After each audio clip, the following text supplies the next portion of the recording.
A menos que tuviera la vista débil. O le hubieran cambiado los ojos, las canas, distribuidas de manera tan uniforme que daban la impresión de ser una afectación o de haber sido puestas allí deliberadamente, abundaban en la cabellera castaña y rizada de Harry. Unos años más y el gris dominaría. Las canas le otorgaban un aspecto de cierta erudición, un aire docto. Docto, sí, pero ¿en qué temas fabulosos? Aunque la verdad era que Keogh no había sido así. Al menos no solía ser así. Harry, experto en magia negra. ¿Hechicero? Por Dios, no. Simplemente necroscopio. Un hombre que hablaba con los muertos. El cuerpo de Keogh había sido rechoncho, quizá con un cierto exceso de peso. Aunque con su altura, aquello no debía de haber importado mucho. Pero a Harry sí que le importaba. Después del asunto del Chateauronixie, de su metempsicosis, había adiestrado su nuevo cuerpo para tratar de alcanzar la perfección. O al menos hizo lo posible, si se tenía en cuenta la edad.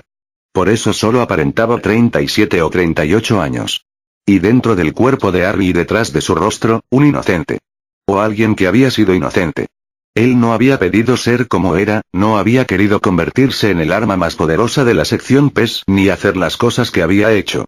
Pero siendo como era, el resto había venido rodado. ¿Y ahora? ¿Seguía siendo inocente? ¿Conservaba todavía el alma de un niño? ¿Tenía alma acaso? ¿No estaría poseído por algo? Los dos hombres pasaron debajo del arco de la sala de guardia militar, donde varios agentes de policía habían estado interrogando a un grupo de soldados uniformados, y siguieron por un pasadizo empedrado que conducía al castillo propiamente dicho. Todos los agentes que estaban en la sala de guardia parecieron darse cuenta de que Clark era un pez gordo. Nadie los detuvo. De pronto, la masa del castillo surgió ante ellos. ¿De modo que no hace falta que ponga orden en todo aquello? No has dejado nada por hacer, ¿verdad? Preguntó Darky. Nada, respondió Harry. ¿Qué me dices de la organización de Janos en las islas? No queda nada, respondió Darky, con decisión. Ni de la organización ni de la gente. Pero he dejado a algunos de mis hombres vigilando, solo para asegurarme. El rostro de Harry estaba pálido y sombrío, pero se esforzó por esbozar una sonrisa extraña y triste. Muy bien, Darky. Siempre vas a lo seguro. Nunca corres riesgos. Y menos con cosas así. Había algo raro en su tono. Clark miró de reojo al necroscopio, lo observó disimuladamente mientras entraban en la sombra de un ancho patio, en cuyos tres lados se alzaban unos edificios desolados. ¿Quieres contarme cómo fue? No, respondió Harry, y sacudió la cabeza. Tal vez más adelante. O tal vez no.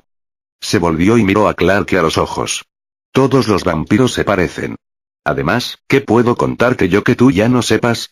¿Sabes cómo matarlos? Es un hecho. Clark miró fijamente los cristales negros y enigmáticos de las gafas de Harry. Tú nos enseñaste, Harry. Keogh volvió a sonreír con tristeza y, en apariencia de modo casual, aunque Clark sospechó que lo hizo deliberadamente, se quitó las gafas. Sin apartar el rostro, plegó las patillas de las gafas, se las guardó en el bolsillo y dijo. ¿Y bien? Clark se quedó boquiabierto, retrocedió, tambaleándose, y a duras penas logró contener el suspiro de alivio que nacía en su interior. Lo había cogido desprevenido, otra vez. Miró a los ojos perfectamente normales del otro, de un castaño perfecto, y respondió. ¿Cómo y bien? ¿Y bien, a dónde vamos? Respondió Harry, y se encogió de hombros. ¿O es que ya hemos llegado? Clark hizo acopio de su ingenio y contestó. Sí, casi. Lo guió por unas escaleras de piedra, pasaron por debajo de un arco, cruzaron el umbral de una pesada puerta y entraron en un pasillo de lajas. Al salir al pasillo, un policía militar se cuadró y los saludó. Clark no lo sacó de su error, se limitó a hacer una inclinación de cabeza y pasó delante de él junto con Harry. A medio pasillo había un hombre de mediana edad, que a todas luces era policía, aunque vistiera de civil, que montaba guardia ante una puerta de roble con pasador de hierro. Clark volvió a inclinar la cabeza y el policía de paisano le abrió la puerta y se hizo a un lado. Ahora sí que hemos llegado, dijo Harry, quitándole a Clark las palabras de la boca. A Harry Keogh no le hacía falta que nadie le dijera que cerca de allí había un muerto. Clark dirigió otra mirada al necroscopio y lo condujo al interior de la habitación. El agente no los siguió, cerró la puerta despacio tras ellos. La habitación estaba fresca. Dos de las paredes eran de piedra natural. Dos afloramientos volcánicos de gneiss surgían en un rincón del suelo de lajas y llegaban a los muros. Aquel lugar había sido construido directamente en la piedra. A un lado había una estantería de acero, de las utilizadas en despensas. Al otro, junto al frío muro de piedra, había una camilla con un cuerpo y sobre este una blanca sábana de plástico. El necroscopio no perdió el tiempo. A Harry Keogh los muertos no le causaban terror alguno. De haber tenido tantos amigos entre los vivos, habría sido el hombre más querido del mundo. Era el hombre más querido, pero quienes lo amaban no podían contárselo a nadie. Salvo a Harry. Se acercó a la camilla, apartó la sábana de plástico del rostro, cerró los ojos y se meció sobre los talones.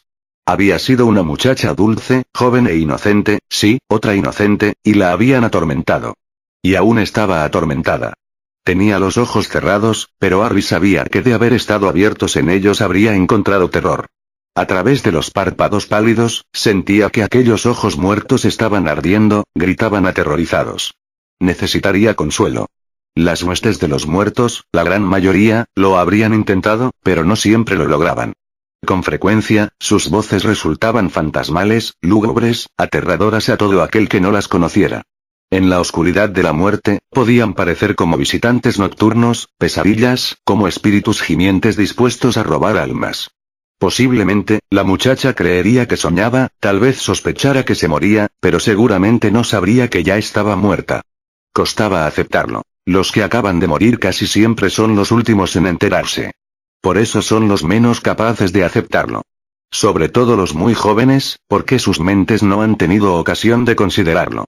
Por otra parte, si de verdad había visto venir la muerte, si la había leído en los ojos de su destructor, si había sentido el golpe aturdidor o las manos en la garganta, si había notado cómo le faltaba el aire o cómo el filo del instrumento de su destrucción le cortaba la carne, entonces, la muchacha lo sabría. Y tendría frío y miedo y estaría llorosa. Llorosa, sí, porque Harry sabía mejor que nadie cómo lloraban los muertos. Titubeó, no sabía bien cuál sería la mejor manera de acercarse a ella, ni siquiera estaba seguro de si debía hacerlo, al menos de momento. Porque Harry sabía que había sido una muchacha pura, y que él era impuro. Aunque era evidente que la carne de la chica comenzaba a corromperse, había maneras y maneras de corromperse. Abandonó con rabia aquella idea. No, él no era un profanador. Todavía. Era un amigo. Era el único amigo. Era el necroscopio. Fuera como fuese, cuando posó la mano sobre la frente fría, ella se apartó como si la hubiera tocado una serpiente. No su cuerpo, porque estaba muerta, sino su mente, que se encogió, se encerró en sí misma como los tentáculos de una anémona de mar al ser rozados por un nadador. A Harry se le heló la sangre en las venas y por un momento se sintió horrorizado de sí mismo. Lo último que deseaba era asustarla todavía más. La envolvió en sus pensamientos, en lo que cierta vez había sido el calor del necrolenguaje. Tranquila. No tengas miedo. No te haré daño. Nadie podrá volver a lastimarte. Había sido fácil. Sin intentarlo siquiera, le había dicho que estaba muerta. Pero al momento siguiente supo que ella ya lo sabía. No te acerques. El necrolenguaje de la muchacha sonó como un grito acongojado de tormento en la mente de Harry. Apártate de mí. Cosa asquerosa. Como si alguien lo hubiera tocado con un cable eléctrico, Harry se sacudió junto a ella, se sacudió y tembló como si reviviera con ella sus últimos momentos. Sus últimos momentos con vida, pero no las últimas cosas que había conocido. Porque en ciertas circunstancias raras y piadosas, y obedeciendo órdenes de ciertos hombres monstruosos, hasta la carne muerta puede volver a sentir. En una secuencia subliminal de pesadilla, una serie de temblorosas y caleidoscópicas imágenes se proyectaron en la pantalla de la mente metafísica del necroscopio y a continuación desaparecieron. Quedó el resplandor de aquellas imágenes, y Harry sabía que ese resplandor no se marcharía con tanta facilidad. Probablemente, permanecería durante mucho tiempo. Lo supo con la misma certeza que supo a qué se enfrentaba, porque no era la primera vez que se encontraba ante algo semejante. Algo cuyo nombre había sido Dragosandi. En este caso, el asesino de aquella pobre chica había sido, como Dragosandi, un nigromante, aunque en un aspecto particularmente horrendo era todavía peor. Porque ni siquiera Dragosandi había violado el cadáver de sus víctimas. Pero ya ha terminado, le dijo a la muchacha. No puede volver. Ahora estás a salvo. Notó cómo disminuía el estremecimiento en los pensamientos de la joven para dar paso a la curiosidad natural de su mente incorpórea. Quería conocerlo, pero de momento sentía miedo. También quería saber cuál era su estado, aunque probablemente aquello fuera lo más aterrador de todo. A su manera, la muchacha era valiente y tenía que estar segura. Estoy. Al volver a utilizar el necrolenguaje, su voz no sonó ya como un chillido, sino como un temblor de verdad. Estoy. Sí, asintió Harry, y supo que ella sentiría el movimiento, del mismo modo que las huestes de los muertos captaban todos sus movimientos y cambios de humor. Pero, vaciló, quiero decir, podía ser peor. Había pasado por todo aquello muchas veces, demasiadas, aunque no por eso le resultaba más sencillo. ¿Cómo se puede convencer a alguien que acaba de morir que podría ser peor? Tu cuerpo se pudrirá y los gusanos se lo comerán, pero tu mente seguirá viva. Ah, por cierto, no verás nada, siempre estará oscuro, y no volverás a tocar ni saborear ni oler nada, pero podría ser peor. Tus padres y tus seres queridos llorarán ante tu tumba y te llevarán flores, tratarán de ver en ellas un retazo de tu cara o de tu cuerpo, pero tú no te enterarás de que están allí, ni podrás hablarles y decirles, estoy aquí. No, podrás consolarlos diciéndoles, podría ser peor. Así manifestó Harry su dolor, una expresión íntima, pero sus pensamientos estaban formulados en necrolenguaje. Ella los oyó, los sintió, y supo que se encontraba ante un amigo. Eres el necroscopio, le dijo. Intentaron hablarme de ti, pero tenía miedo y no quise escucharlos. Me alejé de ellos. No quería hablar con los muertos. Harry lloraba. Unas lágrimas grandes le nublaron la vista, rodaron por sus pálidas mejillas demacadas y cayeron cálidas sobre su mano, posada en la frente de la muerta. No quería llorar, no sabía que podía, pero llevaba dentro algo que afectaba sus sentimientos, los amplificaba, elevándolos por encima de las emociones de los hombres corrientes. Algo inocuo, siempre que afectara una emoción como el dolor, que era totalmente humano. Darky Clark se adelantó y tocó el brazo del necroscopio. Harry lo apartó y con voz ahogada y ronca le ordenó. Déjanos solos. Quiero hablar con ella en privado. Clark retrocedió. La nuez de Adán se movió en su garganta. La expresión de Harry hizo que se le saltaran las lágrimas. Por supuesto, respondió. Se dio media vuelta, abandonó la habitación y cerró la puerta. Harry cogió una silla metálica que había junto a la estantería y se sentó al lado de la muchacha muerta. Con mucho cuidado, le acunó la cabeza entre los brazos. Noto lo que me haces, le dijo, vacilante. Entonces notarás también que no me parezco a él, replicó Harry en voz alta. Prefería conversar con los muertos, de ese modo, todo le parecía más natural. La chica ya no estaba tan asustada. El necroscopio era un consuelo, era como un puerto seguro y cálido. Para el caso, podía incluso haber sido su padre el que le acariciaba la cara. Aunque no habría podido sentirlo. Solo Harry Keogh podía tocar a los muertos. Solo Harry, y. La muchacha volvió a sentir miedo, pero Harry lo detectó de inmediato y la calmó. Ya ha terminado y estás a salvo. Yo no dejaré que nada vuelva a lastimarte.